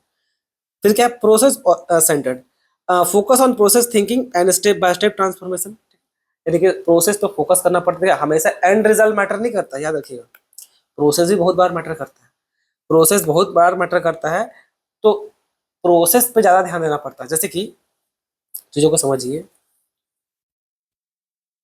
मान लीजिए कोई एक स्टूडेंट है, ठीक है, ये किसी तरह से आजकल पेपर लीक का बहुत चीज चल रहा है, मान लीजिए वो पेपर लीक हो गया, वो पैसा उसा देकर उसको खरीद लिया है पेपर, और एक अच्छा खासा टॉप कर गया, और एक बच्चा जो मेहनत करके चलिए सेकंड रैंक आ गया या थर्ड रैंक आ गया फोर्थ रैंक आ गया, कोई भी रैंक है, अब देखिए आपको लगा होगा सर सक्सेस तो हो गया ना, कुछ जरूरी नहीं है, ये जो प्रोसेस है ना ये क्या है ना, ये बहुत ही क्वेश्चनेबल है, ये कहीं ना कहीं फंस जाएगा, कहीं ना कहीं देखिए इतना आसान नहीं, कहीं ना कहीं फंसेगा, बहुत बुरी तरह फंसेगा, आज नहीं तो कल वो फंसेगा, बस आपको अभी भले बहुत तकलीफ हो रहा होगा कि आपको मैं सुनने में भी एग्जाम्पल में लग रहा होगा सर टॉप तो कर गया ना, टॉप तो वो कर गया, बात को समझिए, जिंदगी एक पल का नहीं होता है, जिंदगी आपका वो पर्टिकुलर टॉप का वो केवल मूवमेंट नहीं है, वो भाई चलिए मान लिया वो बहुत खुश होगा, लेकिन जब जिंदगी आगे बढ़ेगा ना, वो पढ़ा तो है नहीं, समझा तो है नहीं, बाद में किसी न किसी तरीके से उसको जकड़ लिया जाएगा, वो जकड़ा जाएगा या तो फिर पता चल जाएगा, होता ना भी बहुत सारा ऐसा चीज हुआ है, ठीक है,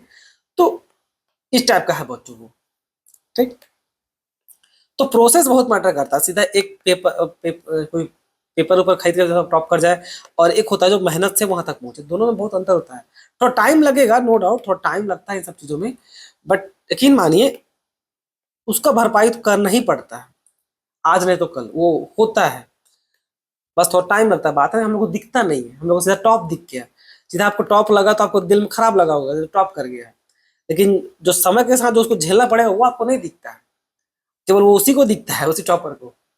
आप ना, अगर आपको मेरा बात विश्वास नहीं हो रहा तो आप ऐसे कीजिए, आप अपना गूगल खोलिए और सीबीएसई में जो टॉपर रहा होगा ना, जो सीबीएसई में पहले का समय वाला टॉपर लोग, जो एकदम टॉप किया होगा 100, पहले कभी कोई भी टॉपर हो, कभी भी टॉपर उठा लीजिए जो टॉप किया हो, जो 99%, 95%, अगर इंटरव्यू छपा होगा तो पढ़ के देखिए, जो सीबीएसई का 12 में जो टॉप किया होगा, उस समय उन लोग को तो गदगद खुशी होता है, उन लोग एकदम मतलब दिल गार्डन गार्डन टाइप का खुशी रहता है।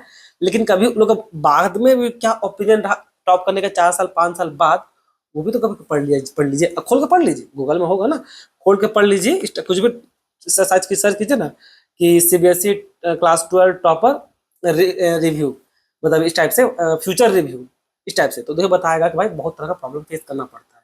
ठीक है, वो बहुत बार तो वो टॉप बनना ही उन लोग का जंजाल हो जाता है, तो उसमें लोग नहीं जाएंगे डिटेल में, छोड़ दीजिए, बस पढ़ लीजिए, आप अपने से मिल जाएगा, कोई ना आर्टिकल को मिल जाएगा, एक बार हम खुद ही, क्योंकि हम खुद खोल खोल के एक बार आर्टिकल पढ़े थे। ठीक है, integrated system, all business process are link together, जैसे बताएं, ये हम लोग हॉलिस्टिक है, इंटीग्रेटेड सिस्टम रहता है।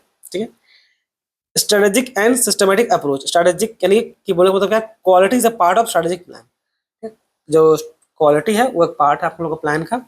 ठीक, तो वो दोनों लेके चलेंगे। Continuous improvement kaizen, continuous improvement kaizen जो वर्ड है ना, ये जापान का टर्म है काइजन। ठीक है, इसका मतलब क्या होता है, कंटिन्यूअस इंप्रूवमेंट, याद रखिएगा, काइजन का मतलब होता है इंप्रूवमेंट, कंटिन्यूअस इंप्रूवमेंट, ये बहुत बार एग्जाम में पूछा भी है काइजन का मतलब। इंडियन वर्ड लोग पूछता नहीं है, जापानीज वर्ड पूछेगा, बाद में बच्चा लोग जब जापानीज एनीमे देखने लगेगा ना, तो कोई दिक्कत नहीं है, देखिए बहुत अच्छा चीज है, हम खुद देखते हैं। Fact based decision making, obvious stupid decision नहीं रहेगा भाई, और डेटा और मेजरमेंट के आधार पे होगा। कम्युनिकेशन इफेक्टिव, कम्युनिकेशन इफेक्टिव, ये सब तो बेसिक सा चीज है, होना ही चाहिए, बोल लिखने की जरूरत नहीं है, बट लिखा हुआ है। ठीक, पीडीसीए साइकिल, यानी कि कंटिन्यूअस इंप्रूवमेंट का जो टूल फॉर कंटिन्यूअस इंप्रूवमेंट, जैसे क्या, पहले भाई पी से मतलब क्या है, प्लान बनाएंगे। ठीक है, प्लान बनाए, फिर उसमें काम करेंगे, काम करने के बाद उसको हम चेक करेंगे भाई कहाँ पहुंचे, और लास्ट में क्या है, एक्ट करेंगे। उस पर अगर किसी प्रकार कोई दिक्कत आएगा तो ठीक है, मतलब कोई दिक्कत नहीं आया तो अच्छी बात है, और कोई आया तो उसको सुधार करेंगे। तो ये है पीडीसीए। ठीक, इसका प्रोसेस को याद रखिएगा, जैसा आपको पहले बोले, प्रोसेस काफी इंपॉर्टेंट होता है। और एक बात याद रखिएगा, पीडीसीए, अब वहां पर क्वेश्चन एग्जाम में आपको एक लाइन में लिख दे प्लान और सीधा डू और चेक, नहीं, वो ऐसे पूरा 4-5 सेंटेंस में भी लिख सकता है। ठीक है, 4 सेंटेंस में लिखेगा वो, ताकि आपको थोड़ा मेहनत आपको खुद करना, आपको बस याद रखना प्रोसेस में, पहले होता है प्लान, दूसरा एक्शन, तीसरा उसको चेक करना, और लास्ट में फाइनली उसको एक्ट करना। ठीक है, अगर चेंज करें तो थोड़ा कुछ तो चेंज करेंगे, कंटिन्यू करेंगे सेम चीज को। टीक्यूएम, और देखिए टीक्यूएम सिल्मा, टीक्यू को बच्चा लोग बहुत बार सिमिलर समझ जाता है किसका, 6 सिग्मा का। अब ये दोनों बहुत अलग है। टीक्यूएम मेनली फोकस करता है क्या, टोटल इंप्रूवमेंट में, टोटल इंप्रूवमेंट में भाई कि हर चीज का ना इंप्रूवमेंट होना चाहिए। 6 सिग्मा वो नहीं है। 6 सिग्मा तो सिमिलर बच्चों को समझ, एरर को रिड्यूस करने का तरीका है, डिफेक्टिव प्रोसेस को पता करने का तरीका है। 6 सिग्मा आपका समझ लीजिए, एक बार का कभी ज्यादा कम से कम एरर हो प्रोडक्शन के दौरान, वो बताने का काम करता है, वो सो है। केवल प्रोडक्शन के दौरान नहीं, कोई भी चीज में, यानी कि कोई भी चीज में एरर कम हो, उसमें गलती कम हो, उसको बोलते हैं क्या, 6 सिग्मा। अब 6 सिग्मा क्या है वहां पर ना, 6 सिग्मा रिप्रेजेंट करता है 100% एक्यूरेसी को। ठीक है, 100% एक्यूरेसी को रिप्रेजेंट करता है, जो अगर उसको परसेंट में लाया जाए तो एग्जैक्ट परसेंट पर जो कुछ इस प्रकार से होता है 99.997%। अब सिग्मा बहुत था होता था, 2 सिग्मा, 3, 4, 5 और 6 सिग्मा, हम लोग 6 सिग्मा में आकर रुके हुए हैं अभी तक, आगे नहीं गए हैं, 6 सिग्मा के आगे नहीं गया है। 6 सिग्मा का लास्ट रेटिंग है ये 99.9997%, यानी कि ऑलमोस्ट 100% करेक्ट। ठीक है, तो 6 सिग्मा क्या होता है ना, कि बताने काम करता है कि अगर प्रोडक्शन का दुनिया में लेते हैं तो कितना प्रोडक्शन करने के दौरान कितना हम लोग का मतलब जो एरर है प्रोडक्शन में कितना कम हो रहा है, वो बताने के काम करता है। जैसे कि मान लीजिए 1000 में 4 बोल्ट खराब हो गया, मतलब 1000 बोल्ट बना, उसमें से 4 अगर खराब हो गया, तो रिप्रेजेंट क्या कर रहा है भाई कि ये आपका एक प्रकार से 1000 में 4 बर्बाद हो गया, तो ये बता रहा है भाई कि 1000 में 4 बर्बाद हो रहा है ना, तो ये जनरली समझ लीजिए ये 5 सिग्मा का शायद रेटिंग है। ठीक है, 5 सिग्मा की क्या, तो 4 या तो 5 सिग्मा में अंदर में आएगा ये। ठीक, तो ये रिप्रेजेंट कर रहा है कि इतना मेरा प्रोडक्शन में एरर आ रहा है, यानी कि हम 1000 बनाते हैं, 100 ले लीजिए, 100 ले लीजिए, 1000 बनाते हैं, 1000 बनाते हैं तो उसमें 4 खराब निकल रहा है, इट मीन्स क्या कि ये आपका 4 सिग्मा का रेटिंग है। 4 सिग्मा नहीं, शायद ये, हाँ 4 सिग्मा का रेटिंग है, 4 सिग्मा का रेटिंग है। 4 सिग्मा जहाँ तक हम जानते हैं शायद 97% करेक्ट होता है। तो ये क्या ना, एक प्रकार का रेटिंग है आपका। 2 सिग्मा, 3 सिग्मा, 4 सिग्मा और 5 सिग्मा एक का रेटिंग है। 6 सिग्मा लास्ट रेटिंग है, जो आपका 100% एक्यूरेसी का काम बताने का करता है। समझ में आया? अगर किसी को 6 सिग्मा का रेटिंग मिला हुआ है, 6 सिग्मा का रेटिंग मिला हुआ, इसका मतलब ये है कि भाई उनका 100% वो समझ लीजिए आपका वो सही काम कर रहा है, मतलब zero error, error free production कर रहा है। रियल लाइफ में पॉसिबल नहीं है, ठीक है, रियल लाइफ में पॉसिबल नहीं होता है कि 100% 0% एक्यूरेसी 0% एरर के साथ कोई काम करे। 100% एक्यूरेसी के साथ कोई भी कंपनी काम नहीं कर सकती, वो पॉसिबल नहीं है। अब एक बात याद रखिएगा, 6 सिग्मा ऐसा नहीं कि इसके आगे भी नहीं जा सकते थे, ठीक है। 1 सिग्मा, 2 सिग्मा, 3, 4, 5, 6, जनरली जो इंडस्ट्री लोग जो काम करती है ना, जनरली 4 सिग्मा में काम करती है, जहां तक हम जानते हैं 97% का एक्यूरेसी होता है, जनरली 4 सिग्मा में काम करती है। इसके आगे भी जाया जा सकता था 6, 7, 8 करके, लेकिन कॉस्ट बहुत आ जाएगा। देखिए बात चीजों को समझिए। आप चाहते हैं भाई कि अब पहले मान लीजिए 100 में 3 बोल्ट खराब होता था, तो ये आपके जनरली एक्सेप्टेबल था, ठीक है भाई, चलो इतना ठीक है, 3 बर्बाद हो रहा है 100 में ना, कोई दिक्कत नहीं। अब आप चाह रहे हैं क्या कि भाई आपका एकदम गलती ही ना हो, एकदम 100% एक्यूरेसी हो, भाई जीरो एरर, कोई टेक्निकल डिफेक्ट ना हो, तो 6 सिग्मा को आप 100% बढ़ाइएगा तो वो पहले तो इमेजिनरी चीज है, 100% एक्यूरेसी हो नहीं सकता। पर अगर आप 6 सिग्मा को और एक्यूरेसी ठीक करना चाहिएगा, 8 सिग्मा लाने की कोशिश कीजिएगा ना, तो इसके लिए कॉस्ट बहुत लग जाएगा, ठीक है। वो रिड्यूस करने करने की कोशिश कीजिएगा, आप सिंपली 4 से 5 जाने की कोशिश कीजिएगा, बहुत हैवी कॉस्ट आ जाएगा, इतना सिंपल नहीं हो। जैसे आप उदाहरण देते हैं, देखिए बात कीजिए 3G 4G 5G का। 3G से 4G आने में ना 10 साल लगा है, 4G से 5G आने में लगा है 10 साल। 10 साल, 10 साल में कितना पैसा रिसर्च और डेवलपमेंट में खर्चा किया होगा, आपको समझ में आ रहा है? दिखता तो है नहीं, हम लोग सीधा इस्तेमाल कर लेते हैं 5G, ठीक है। इसमें 4G से 5G पहुंचने में ना बहुत हैवी पैसा लगता है, बहुत हैवी पैसा खर्च होता है 4G से 5G जाने में। तो तो इतना सिंपल नहीं है प्रोग्रेस करना, रिसर्च एंड डेवलपमेंट में बहुत पैसा फेंकना पड़ता है, ठीक है। तो वही था। तो सिंपल वर्ड में देखिए क्या टिक्यूम क्या है, कंटिन्यूअस इंप्रूवमेंट और कस्टमर सेटिस्फैक्शन। आपका 6 सिग्मा क्या, डिफेक्ट रिडक्शन और डेटाबेस अप्रोच, यानी कि एरर कितना हो रहा है वो पता करने का तरीका है, उसको रोकने का तरीका है, ठीक। अब आ जाइए यहाँ से PERT, ये आप बहुत बार सुने होंगे, 2 वर्ड PERT और एक है हम लोग का CPM, ठीक है। ये दोनों बच्चों को काफी कंफ्यूज होता है। चलो पहले हम लोग समझते हैं PERT होता क्या है। देखिए प्रोग्राम इवेल्युएशन रिव्यू टेक्निक, इसका फुल फॉर्म है। अब ये है क्या, देखिए PERT ना, समझ लीजिए ऐसे, मान लीजिए आपको एक शादी ऑर्गेनाइज करना है, तो उसके लिए आपको आप एक लिस्ट तैयार किए कि भाई शादी अगर करना है घर में, तो क्या क्या चीज का जरूरत पड़ेगा। आप लिस्ट बनाए, एक हॉल बुक करना पड़ेगा, शादी कार्ड छपवाना पड़ेगा, कैटरिंग वूटरिंग का व्यवस्था, खाने पीने का व्यवस्था करना पड़ेगा, सजाने का व्यवस्था करना पड़ेगा, और मेहमान लोगों के लिए कपड़ा भी देना पड़ता है, ठीक है। तो ये आप लिस्ट बना के रेडी की। अब आपको आइडिया नहीं है, अब आपको आइडिया नहीं कि इन सब काम में कितना दिन लगेगा, तो उसी कुछ चीज को जानने के लिए हम लोग क्या करते हैं, हम लोग ये इसका इस्तेमाल करते हैं PERT, यानी कि प्रोग्राम इवेल्युएशन रिव्यू टेक्निक, इसका इस्तेमाल करते हैं। तो यहाँ पर देखिए हम लोग अब अनुमान लगा रहे हैं पता करने के बाद थोड़ा सा, कि प्रिंटिंग का कार्ड, शादी का कार्ड छपाने की बात कर रहे हैं। अब इसमें सारा चीज को हम लोग एनालाइज किए। अब शादी का कार्ड छपवाना है, भाई सब कुछ ठीक रहा तो मान के चलते हैं कि भाई 2 दिन में वो छप जाता है, बहुत बड़ी चीज है वाकई में, 2 दिन में छप जाता है। आज ऑर्डर देके आइएगा, सारा लिख के दे दीजिए क्या करना है, वो कल तक छाप देगा या तो परसों तक छाप देगा, यानी कि 2 दिन में वो छप जाएगा। किसी कारण से थोड़ा दिक्कत आया नॉर्मली, तो 4 दिन भी ले सकता है वो, किसी भी कारण से। और मान लीजिए कि थोड़ा वर्स्ट केस आ गया, उसको कुछ हो गया हो, बीमार उमार पड़ गया हो, तो वो 8 दिन जा सकता है। तो हम लोग क्या बनाना भाई, कि वो 2 दिन भी ले सकता है, 4 दिन भी ले सकता है, 8 दिन भी ले सकता है। ये हम लोग एक प्रिंटिंग के लिए हिसाब निकालेंगे कि भाई प्रिंटिंग कराने में, शादी का कार्ड छपवाने में कितना समय एक मोटा मोटी लग सकता है। इसी प्रकार से सबका निकालेंगे, इसी प्रकार से सबका आपको निकालेंगे। भाई किसी का आपको आइडिया तो है नहीं पता करना, अब आपको आइडिया तो है नहीं, अब आपको पता करना है ना। इसी प्रकार सबका निकालेंगे, हॉल बुकिंग में कितना समय लगेगा, फूड अरेंज करने में कितना समय लगेगा, डेकोरेशन में कितना समय लगेगा। इन सब का जब प्रॉपरली जब हम लोग करेंगे ना, तो उसको हम लोग इस तरह से बांट देते हैं। उतना करने के बाद देखिए सही से और क्लैरिटी लाने के लिए हम लोग इस तरह निकालते हैं। एक को बोलते हैं ऑप्टिमिस्टिक टाइम, यानी कि बेस्ट केस में क्या होगा, एक हो गया मोस्ट लाइकली टाइम, यानी कि नॉर्मल केस में क्या होगा, एक है पेसिमिस्टिक टाइम, यानी कि भाई वर्स्ट केस में कितना समय लगेगा। तो ये देखिए एक दूसरा उदाहरण के साथ है ये कि आपका आप हमारी थीसिस लिख रहे हैं, तो भाई लिटरेचर रिव्यू में आपको कितना दिन लगता था, सब कुछ अच्छा रहा 10 दिन, और नॉर्मल रहा तो 15 दिन, वर्स्ट रहा तो 25 दिन। उसी प्रकार से सब में अब इस हिसाब से अब अपना प्लान बना लीजिए, इस हिसाब से अब अपना प्लान बना लीजिए कि भाई आपको कितना दिन लगेगा, आपके पास कितना दिन है, आप कितना क्या करना चाहते हैं। समझ में आया? मान लीजिए आप ये नॉर्मल और कंसिडर करके चलते हैं कि भाई 15, 30 और 10 कितना हो गया, 55 दिन। आप मान के चलते हैं भाई नॉर्मल सिनेरियो को लेकर चलते हैं, तो आप तैयारी के भाई सब कुछ नॉर्मल नॉर्मल रहा तो 55 दिन में हो जाएगा। तो ये आप टारगेट सेट कर लिए कि 55 दिन में मेरा सारा चीज, शादी का सारा अरेंजमेंट हो जाएगा नॉर्मल सिनेरियो में। ठीक है, तो आप अपना आपके पास कितना समय है, कितना आप दे सकते हैं उसके साथ। कोई भी एक व्यक्ति जनरली नॉर्मल सिनेरियो को ही लेके चलता है।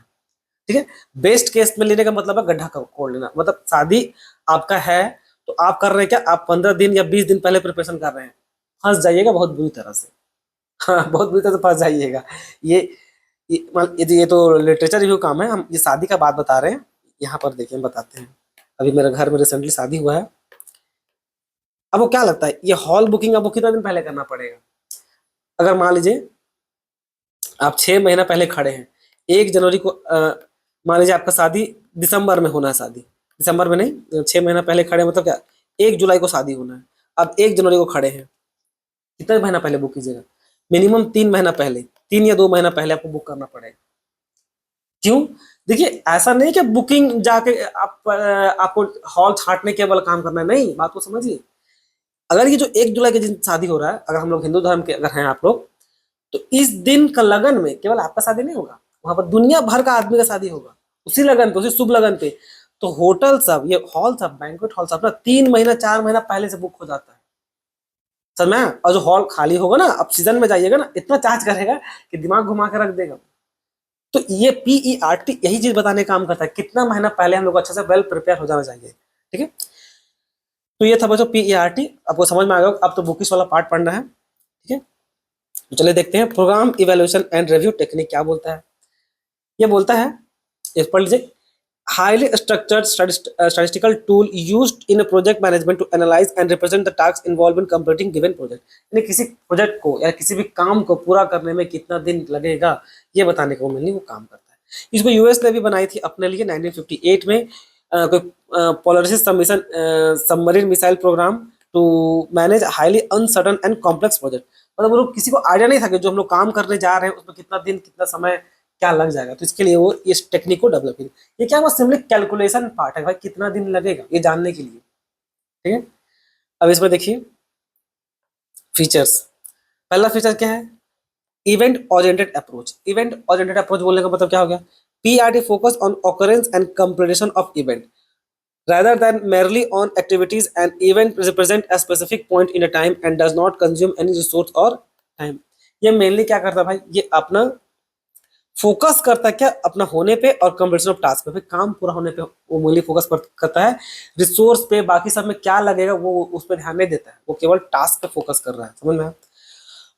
प्रोबेबिलिस्टिक मॉडल ऑब्वियस है, ये जो आप निकाल के लाए, this is primary use in non repetitive project with such research and development where activity duration are uncertain, therefore it follow probabilistic approach rather than assuming fixed activity time।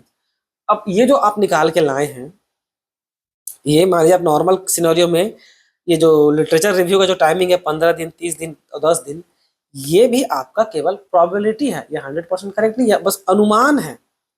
ये सही भी हो सकता है, गलत भी हो सकता है, ये प्रोबेबिलिटी है ना, इसलिए। तो दूसरा चीज आपको यही बोल रहा है। समझ में आया? 3 टाइम एस्टिमेट, 3 टाइम एस्टिमेट आपको बता दिए थे, वहीं पर आपको एक ऑप्टिमिस्टिक यानी कि सबसे बेस्ट केस, मोस्ट लाइकली आपका नॉर्मल केस, और पेसिमिस्टिक टाइम यानी कि कोई वर्स्ट सिनेरियो समझ लीजिए। ये 3 टाइमिंग है। अब इस 3 टाइमिंग के आधार पे हम लोग को एग्जाम में ये फॉर्मूला बनता है वो टाइम को निकालने के लिए। ठीक है, एक्सपेक्टेड टाइम निकालने के लिए। ये याद रखिएगा बच्चों, यहाँ पर देखिए ऑप्टिमिस्टिक, ऑप्टिमिस्टिक जो है ना बेस्ट टाइमिंग यानी कि TO को रिप्रेजेंट करता है, ये O ऑप्टिमिस्टिक। मोस्ट लाइकली यानी कि मोस्ट लाइकली टाइम ये, और पेसिमिस्टिक यानी कि ये P, यानी कि P और यहाँ पर क्या M। तो ये रहा वो फॉर्मूला, उसके हिसाब से हम लोग PRT का टाइम निकाल सकते हैं। जैसे वहां पर T था ऑप्टिमिस्टिक, हम लोग का M है मोस्ट लाइकली, और P क्या है, पेसिमिस्टिक। तो इन सबको यहाँ पर वर्ड में बैठाइएगा तो हम लोग का आंसर आ जाएगा। ठीक ठीक है। और ये वेरिएंस निकालने का फॉर्मूला है। ठीक है, वेरिएंस क्या क्या, जितना ज्यादा लार्ज वेरिएंस होगा उतना ज्यादा अनसर्टेनिटी होने का चांस ज्यादा रहेगा। ठीक है, large variance indicate greater uncertainty in activity compression time. ठीक है, तो ये वेरिएंस निकालने का टाइम है, वेरिएंस स्टैटिस्टिक्स में पढ़े होंगे। अब पीईआरटी का प्रोसेस क्या है, तो पहला पाएगा आइडेंटिफाई एक्टिविटी, एक्टिविटी को आइडेंटिफाई करेंगे। डिटरमाइन सीक्वेंस, उसमें सीक्वेंस जोड़ेंगे, इसके बाद क्या होगा। ठीक है, और कंस्ट्रक्ट नेटवर्क डायग्राम, भाई जो भी उसमें जो कनेक्शन करने का जाएगा, prepare graphical representation on project outflow. ठीक है, तो उसका काम करेंगे। और लास्ट क्या है, कैलकुलेट एक्सपेक्टेड टाइम, कितना समय लगेगा एक्सपेक्टेड टाइम है। एक्सपेक्टेड टाइम आपको एक्सपीरियंस के दम पे थोड़ा सा पता चलेगा, थोड़ा सा पूछना पाछना पड़ेगा, समझ में आया? ये तो फंसीएगा। हाँ, determine critical path, critical path के बारे में पता करेंगे, यानी कि identify the longest path through the network. सबसे जो लॉन्गेस्ट पार्ट होता है उसको क्या बोलते हैं, critical path. The critical path determine the minimum time required to complete the entire project. तो यहाँ पर क्या है, मिनिमम टाइम, यानी कि longest path through the network बोलने का मतलब यहाँ पर यह है कि पूरा काम को खत्म करने में, जो भी आप चूज किए हैं वो 3 टाइप का। ठीक है, ऑप्टिमिस्टिक, आपका नॉर्मल, और एक आपका क्या था, पेसिमिस्टिक। ये तो ये तीनों टाइम में जो भी आप सेलेक्ट करते हैं, मान लीजिए इसको सेलेक्ट करते हैं भाई, तो उसमें मिनिमम टाइम कितना लगेगा, तो क्या बोलते हैं हम लोग, क्रिटिकल पाथ। उसके बाद ये वही एग्जांपल है आपका जो पहले दिए थे, उसी का वैसे दूसरा टाइप का एग्जांपल है और कुछ नहीं। इसी में देखिए, जैसे हम लोग ऑप्टिमिस्टिक का लिए तो 6 मंथ लिए थे, मोस्ट लाइकली तो 12 महीना, पेसिमिस्टिक 24 महीना। अब इसमें लोग टाइम निकालना है, एक्सपेक्टेड टाइम, तो बस फॉर्मूला बैठा दिए, आंसर आ गया। ठीक है, ऊपर में तो फॉर्मूला था आपका, देखिए ये फॉर्मूला, ये तो वेरिएंस का है, ये वाला optimistic plus 4Tm plus Tp, तो ये बस वही बैठा हुआ बच्चों। ये ऑप्टिमिस्टिक 4Tm, और ये क्या है आपका पेसिमिस्टिक, यहाँ पर देखिए, यहाँ पर दिया हुआ है ये, बस बैठे काट उठ के आंसर ले आए। सर मैम, ये एग्जाम्पल भी उसी का है। अब आ जाइए अब क्रिटिकल पाथ मेथड में। क्रिटिकल पाथ मेथड ये भी ऑलमोस्ट पीआरटी की तरह ही आपको लगेगा, लेकिन थोड़ा डिफरेंस होता है। चलो उसी को पहले समझते हैं एग्जांपल के थ्रू। मान लीजिए सेम वेडिंग एग्जांपल लेते हैं। अब इसमें क्या है कि इसमें आपको आइडिया है, आप पहले से शादी उदी आपका घर में हुआ तो आपको आइडिया कि भाई वो हॉल वाली चीज आप फंस गए थे, 15-20 दिन पहले गए थे और पता चला बोला भाई हॉल तो है नहीं, बुक हो गया 4 महीना पहले ही। ठीक है, तो ये चीज था, तो आपको एक अच्छा खासा आइडिया है। तो because of your experience you already know how much time it takes. अब आपको बिल्कुल आइडिया भाई कि टाइम कितना लगेगा। अब आपको पता है कि हॉल बुक करने में 2 दिन, जाके बुक करने में ऐसे तो 4 दिन पहले बुक कर, 4 महीना 2 महीना 3 महीना पहले बुक करना चाहिए। प्रिंटिंग शादी कार्ड करने में 4 दिन, डेकोरेशन में 3 दिन, फूड अरेंजमेंट में 2 दिन, ये हम लोग अब कर लिए। ठीक है, अब the times are almost fix and predictable. अब आपको एक्सपीरियंस है तो आप ऑलमोस्ट सही निकाल लीजिएगा कि 2 दिन लीजिएगा, 3 दिन, थोड़ा सा सेफ्टी पर्पज से ले लीजिएगा, और क्या, ये हो गया। अब नाउ द क्वेश्चन ये अराइज होता है, which activity are most important if they are delayed the entire wedding will be delayed। सबसे इंपॉर्टेंट यहाँ पर क्या है, सबसे इंपॉर्टेंट अगर शादी में पूछा तो क्या, आपका हॉल बुक करना है कि नहीं। अगर आपका हॉल टाइमली बुक नहीं हुआ तो फिर बहुत तरह का इशू आएगा। देखिए, आप फूड का अरेंजमेंट आखिरी पल में भी कर सकते हैं, डेकोरेशन तब तक नहीं हो पाएगा जब तक डेकोरेशन करने वाला आपका हॉल को देख ना ले। जब तक डेकोरेशन करने वाला आपको हॉल को देख ना ले तब तक वो पॉसिबल नहीं है। प्रिंटिंग शादी का कार्ड, इसके इस सबसे कोई रिलेशन तो है नहीं, वो बिल्कुल अपना इंडिपेंडेंट चीज है। ठीक है, वो बस आपको बस ध्यान में रखना क्या है कि भाई मेन इवेंट से 15-20 दिन पहले छाप के बांटना भी रहता है।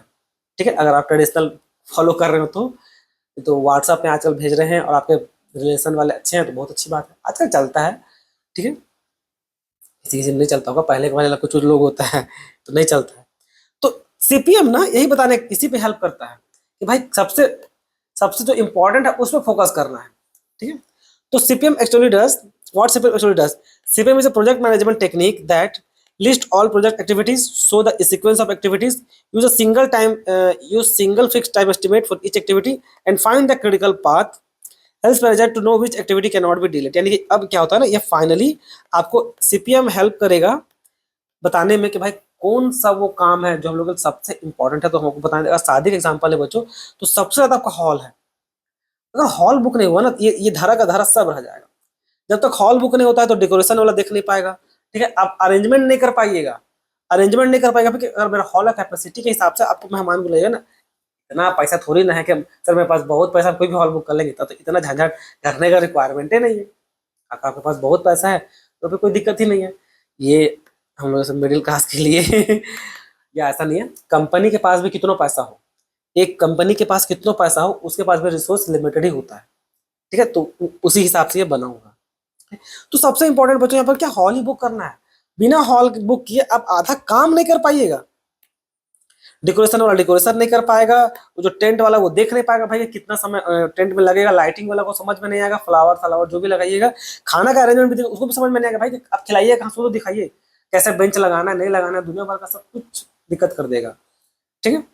तो सीपीएम ना वही पता करने का काम करता है, बाकी लिटरेचर रिव्यू वाला सेम एग्जांपल है, तो कोई मतलब का बन नहीं रहा, ठीक है। इसमें what is called critical, because this activities are critical for project completion, they have zero slack यानी कि zero float, this means there is no extra time available for delay, यानी कि एक बार आप डिसाइड निकाल लें, क्रिटिकल पाथ निकालें, यानी कि आप निकालें भाई 50 दिन के अंदर में अगर वो काम करना है तो भाई ये आपका लास्ट अल्टीमेटम डेट है, इससे पहले अगर आप नहीं किए तो आप फंसिएगा, ठीक है।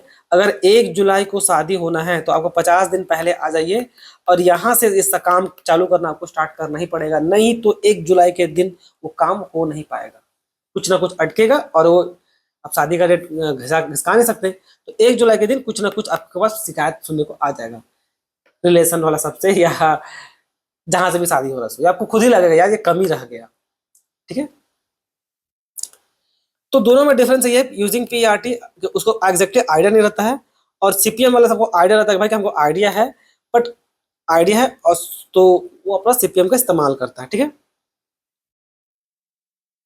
अब देखिए सीपीएम का मीनिंग क्या होता है, सीपीएम का आपको मतलब बता दिए, is a project management technique use plan schedule and control a project from start to finish, ठीक है, तो पूरा स्टार्ट प्लान सब कुछ करने काम करता है, अच्छा चलो हम लोग कंप्लीट कर सके। It helps manager identify the most important activity that must be completed on time for the project to finish as scheduled। तो बताएं जो चीज हम लोग इवेंट किए हैं वो है टाइम पे खत्म हो और अच्छा से कंप्लीट हो। शादी कराना मतलब ये चलो जैसे तैसे करा दो भाई, वो अच्छा से भी होना चाहिए। ये तो शादी का इवेंट है, वो पर्सनल चीज है, कंपनी तो बर्दाश्त नहीं करेगी ना, जहाँ पैसा उतना वो लगाएगी तो बर्दाश्त नहीं करेगी, समझ में आया? तो सीपीएम को डेवलप कौन किए थे, मॉर्गन आर वॉलकर और जेम्स ई कैली जूनियर, लेट 1950, समझ में आया? कोर कैरेक्टरिस्टिक्स क्या है, एक्टिविटी ओरिएंटेड है, जैसे क्या CPM focus mainly on activity task that need to be perform in a project, mainly activity पे फोकस करता है कि क्या इंपॉर्टेंट है क्या नहीं है। Each activity require times and resources, हर एक्टिविटी ऑलवेज अपना टाइम और रिसोर्सेज मांगेगा। जैसे एग्जांपल में building a house require activity such as laying foundation, construction wall and installation, installing, मतलब सिंपल से है एग्जांपल देने की रिक्वायरमेंट था ही नहीं। डिटरमिनिस्टिक मॉडल यानी कि CPM assume that time required for each activity is already known and fixed.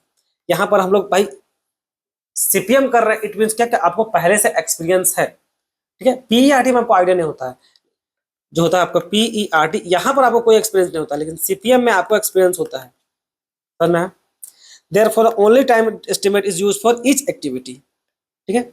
कौन टाइम एस्टिमेट को इस्तेमाल करते हैं मेनली, एग्जांपल जैसे होता है नहीं हो गया। इंडिपेंडेंट सीक्वेंस यानी कि many activities depend upon completion of previous activities, अब यह इंटरडिपेंडेंट रहता है, जैसे वो बताएं। हॉल बुक करना बहुत इंपॉर्टेंट है, हॉल बुक जब तक नहीं कीजिएगा आपका डेकोरेशन वाला को समझ में नहीं आएगा, लाइटिंग वाला को समझ में नहीं आएगा, ठीक है, कैटरिंग वाला को भी तक समझ में नहीं आएगा कि कहाँ खिलाइएगा दिखाइएगा तब ना। अगर आप बोलते हैं मेरा 2000 गेस्ट आएगा, 2000 गेस्ट बहुत ज्यादा होता है भाई, ठीक है, वो खाना तो खाना बना देगा भाई, पर कहाँ कहाँ दिखाएगा तब ना। उसको आप दीजिएगा छोटा सा कमरा तो वो नहीं बना पाएगा 2000 आदमी का खाना। आप सोचिए, आप उसको 10 बाय 10 जगह रूम दे दिए, आप बोलेगा 2000 आदमी खाना बनाइए, वो कभी नहीं बना पाएगा। उसको प्रॉपर स्पेस चाहिए भाई, उतना तो वो बर्तन खा जाएगा जितना वो बर्तन पूरा वो स्पेस खा जाएगा, समझ में आया? तो सीपीएम शो चलेगा, CPM show correct sequence of activity, वो करेक्ट सीक्वेंस बताता है कि भाई कौन काम पहले करना जरूरी है ताकि काम टाइम पे और सही से हो। You can not install roof before building the hall, ये तो एग्जाम्पल है, जब तक आप वॉल खड़ा नहीं कीजिएगा आप छत ढालने का काम कैसे कीजिएगा, ठीक है। Important terms in CPM, critical path. Critical part is the longest sequence of activity from the beginning to the end of the project. It determines the minimum time needed to complete the project. जैसे बताएं यहाँ भी same logic है कि अगर वो 50 दिन लेकर के आए भाई आपके पास, यानी मिनिमम नॉर्मल टाइम कितना 50 दिन का है, ठीक है, तो सब ले दे के चलना पड़ता है। फ्लोट और स्लैक, फ्लोट का मतलब होता है extra time available for activity without delaying the project, extra time अगर बचा हुआ तो आपका फ्लॉट है, ठीक है। और दोनों का मतलब सेम है, फ्लोट और सेलेक्ट। ये ऑब्वियस है, कभी कभी होता है ना कि एक्स्ट्रा टाइम बचा हुआ था, तो वो आपका किसी भी काम को करने समय कुछ बहुत सारा ऐसा काम होता है भाई आपके पास एक्स्ट्रा काम टाइम बचा रहता है, उसे क्या बोलेंगे, फ्लोट और सेलेक्ट। जैसे एग्जांपल में suppose an activity can start any time with in 3 days without affecting the project schedule. ठीक है, तो ये एग्जांपल है। जैसे ना मान लीजिए काम करवा रहे हैं, ठीक है, तो काम कोई करवा रहे हैं तो उसमें आपको काफी सारा समय बचा हुआ है पहले से भी। जैसे कि मान लीजिए शादी, आप नॉर्मल लेके चले थे भाई कि शादी का कार्ड मेरा मान लीजिए आप लिए थे किसी कारण से कि 5 दिन लगेगा, तो वो 2 दिन में छप गया, अब 3 दिन एक्स्ट्रा बचा हुआ है। ठीक है, अब तो उस टाइप का उदाहरण नहीं है, अब 3 दिन का आपके पास एक्स्ट्रा टाइमिंग है ना, तो लिखा हुआ है कि is extra time available for activity without delaying the project. समझ में? देन ये तो थर्ड एग्जांपल दिया उसको। Critical activities always zero float, और जो क्रिटिकल एक्टिविटीज होता है वो हमेशा जीरो होता है, उस पर जीरो फ्लोट ही आएगा। देखिए अगर आप नॉर्मल सिनेरियो लेके चले और 50 दिन है तो आपके पास एक्स्ट्रा टाइम जीरो ही होगा, है कि नहीं? अगर आप नॉर्मल को लेके चले हैं भाई तो 50 दिन निकाले थे आप खुद ही हिसाब करके, तो ये क्या आपका उसके पास क्रिटिकल आपका कितना होगा, मतलब ये जो फ्लोट जो क्या आपका जीरो आएगा, आपके पास कोई एक्स्ट्रा टाइम नहीं है, आपके पास कोई जीरो टाइमिंग एक्स्ट्रा नहीं बचा हुआ है, उतना समय मतलब आप लगा ही दीजिएगा, ये तो मिनिमम टाइमिंग है। समझ में आया? क्रैशिंग क्या होता है? Crashing means reducing project duration by adding extra resources. अब इसका क्या मतलब हुआ, देखिए एक्स्ट्रा वर्कर ओवर टाइम और एडिशनल मशीन में भी यूज, जरूरत पड़ने पे कभी कभी क्या होगा भाई, हम लोग क्रैश करने के लिए अलग अलग और भी लेबर को इंट्रोड्यूस करेंगे। जैसे एग्जांपल में देखिए, if a task normally take 10 days with 5 worker, अब यहाँ पर क्या उस काम को पूरा करने का हायरिंग मोर वर्कर्स में रिड्यूस 7 days। ठीक है, जो 5 वर्कर था वो लोग 7 दिन में कर रहे, और वर्कर कर लिए तो क्या वो 7 दिन में खत्म हो जाए। कंस्ट्रक्शन में आपको बहुत कॉमनली ये देखने को मिल जाएगा, कंस्ट्रक्शन का काम में। ठीक है, जब घर को जल्दी कंप्लीट करके देना पड़ता है ना, तो और लेबर लगा देते हैं ताकि जल्दी जल्दी काम हो। ठीक, अब स्टेप्स यानी कि प्रोसेस देखिए, सबसे पहले क्या है, आइडेंटिफाई ऑल एक्टिविटीज, हर एक्टिविटी ये करेंगे। ठीक है, वर्क ब्रेकडाउन स्ट्रक्चर, WBS याद रखिएगा full form. Determine the sequence, फिर सीक्वेंस डिसाइड करेंगे भाई कि कौन कैसे किसी सीक्वेंस में चलना जरूरी है। Draw the network diagram, diagram हम लोग ड्रॉ करेंगे, कौन किससे क्या फ्लो बन रहा है, किसके साथ कौन नोड किसके साथ कनेक्टेड है, इस टाइप का। फिर एस्टिमेट द एक्टिविटी ड्यूरेशन, फिर हर एक्टिविटी में कितना समय लगेगा उससे फोकस करेंगे। आइडेंटिफाई द क्रिटिकल पाथ, उसके बाद क्रिटिकल पाथ निकालेंगे कि भाई टोटल कितना समय लगेगा, ये टोटल कितना समय लगेगा, ये बोलिए कि मेरा मिनिमम कितना समय है मेरे पास। जैसे 50 दिन निकालते हो क्या आपका मिनिमम कि भाई इतना 50 दिन लगेगा, टोटल इतना, बस ये लिखा हुआ है। Activities on the path zero float, zero float मतलब क्या है, अगर हम लोग 50 दिन निकाल के लाए, इट मीन्स कि नॉर्मल एक्टिविटी को करने में, नॉर्मल तरीका शादी करने में 50 दिन पहले प्रिपरेशन करना पड़ेगा, एक दिन भी इधर उधर हम लोग नहीं कर सकते। ठीक है, फिर मॉनिटर और लास्ट में अपडेट। ठीक है, ये है। तो ये सब जैसे बच्चों स्टेप पे ना, स्टेप क्या है ना, देखिए हम जो स्टेप लिख के दिए को जो है book same to same step छाप दे, चीजों को आप समझिए, आप चीजों को पहले समझिए बच्चों। हम जो स्टेप लिख के दिए हैं, कहाँ गया वो स्टेप्स इन CPM, या जितना पहले ऊपर जो आपको पढ़ाए हैं उसमें भी अलग अलग प्रोसेस था, या बोले स्टेप है, प्रोसेस और स्टेप का मतलब सेम होता है, वो को जो है कि सेम ऐसे ही चले। तो ऐसा कभी नहीं होगा कि ये पहले हो गया और ये बाद में हुआ, नहीं, वो बुक पर बहुत क्या करेगा। देखिए हम कितना स्टेप यहाँ लिख दिए, हम यहाँ लिख दिए 6 स्टेप, लिख दिए कि नहीं। हो सकता है उसमें से कोई स्टेप उड़ा दे, सीक्वेंस ही रहेगा, सीक्वेंस आपका 1 से लेकर 6 तक ही सीक्वेंस रहेगा, 1 से लेकर के जो आपके यहाँ पे जो 6 दिख रहा है सीक्वेंस वही रहेगा, वैसे चलेगा। बट क्या होगा, उसको केवल 4 में ले आएगा। यहाँ पर जो 6 स्टेप दिख रहा है वो केवल 4 स्टेप में कर सकता है, केवल 3 स्टेप में भी कर सकता है। समझे? अगर चाहे तो 6 के जगह 7 भी कर सकता है, बढ़ा भी देगा। तो आपको नॉलेज अगर आपका क्लियर ना हो ना तो फिर बहुत दिक्कत होगा। तो याद रखिएगा 6 स्टेप है डजन में, तो 6 ही होगा। समझ? वो क्वेश्चन बनाने वाले के आधार पर वो चाहेगा उसको आराम से जल्दी 4 लिख के हमको बोले, तो 4 ऑप्शन हम लोग के पास आता है इसलिए। ठीक है, तो आई होप आपको सारा टेक्निकल चीज समझ में आ गया होगा। ये टेक्निकल टर्म सब था, ये मेनली कंट्रोलिंग का पार्ट आपको पहले बताए थे। किसी प्रकार का भी कोई भी डाउट होगा तो बिल्कुल कमेंट सेक्शन में पूछिएगा। इसमें इतना ही, धन्यवाद।